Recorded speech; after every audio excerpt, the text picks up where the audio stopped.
un bijou multicolore. Arriver à Burano par la lagune, c'est comme se glisser dans un tableau du XVIIe siècle. Se laisser envahir par une explosion de couleurs. Gino aime entrer en bateau le matin dans la petite cité vénitienne. Comme peintre du village, il connaît bien ces maisons. Il a travaillé sur la plupart d'entre elles. L'histoire raconte que chaque maison est d'une couleur différente parce que, comme ça, les pêcheurs de notre île pouvaient la reconnaître lorsqu'ils revenaient de 5 ou 6 mois passés en mer. Ce jour-là, il va faire quelques finitions sur la maison d'un ami. Ensemble, ils aiment se rappeler en souriant cette mésaventure qui expliquerait pourquoi aujourd'hui, Burano est multicolore.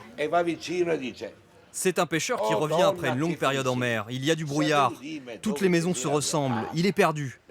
Il demande alors à une femme qui est devant chez elle si elle sait où il habite. Alors elle répond, en colère, « Quoi? Tu ne me reconnais même pas? Je suis celle que tu as épousée avant de partir il y a 3 mois. » Légende ou histoire vraie?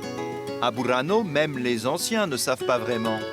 Mais depuis 400 ans en tout cas, les petites maisons de pêcheurs, toutes identiques, arborent chacune une façade d'une couleur éclatante, différente de sa voisine.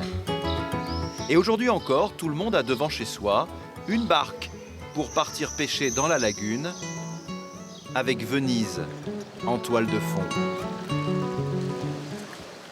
Marco est un Français originaire de Burano. Avec sa femme, Françoise, il revient régulièrement sur l'île, dans la maison de ses ancêtres.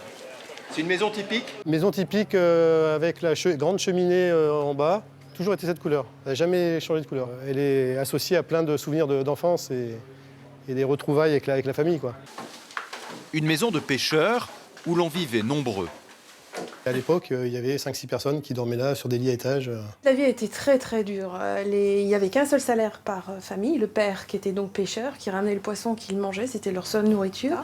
Et en fait, il y avait en moyenne 10 enfants par famille. Donc ils vivaient à 12 dans une maison comme celle-ci de 40 mètres carrés. Les pêcheurs préféraient alors vivre ensemble dehors, devant leur maison.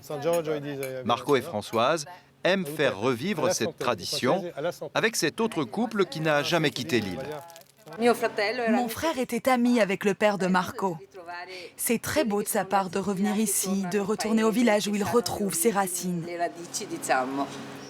Et comme ce village coloré ne peut décidément rien faire comme les autres, son campanile est aussi une attraction. Il penche tellement que l'on dirait qu'il va tomber. Avec la pêche, l'autre activité traditionnelle de l'île, c'est la dentelle. Paola a 75 ans, elle manie l'aiguille depuis l'âge de 10 ans. Toutes les femmes de l'île se rassemblaient sur les placettes pour travailler la broderie. Et nous, les enfants, on était à côté d'elles comme ça, on se tenait tranquille. Et c'est ainsi que j'ai commencé. Le seul revenu pour les hommes, c'était la pêche et les femmes, elles apprenaient la dentelle. Il y a longtemps, Paola a essayé d'habiter un temps sur la terre ferme. Mais non, ce n'était pas pour elle. Son île lui manquait trop. Ici, tout est à dimension humaine. Tout le monde connaît tout le monde. Vraiment, c'est formidable d'habiter ici. Ici, comme nulle part ailleurs, les habitants et les visiteurs d'un jour se côtoient en parfaite harmonie.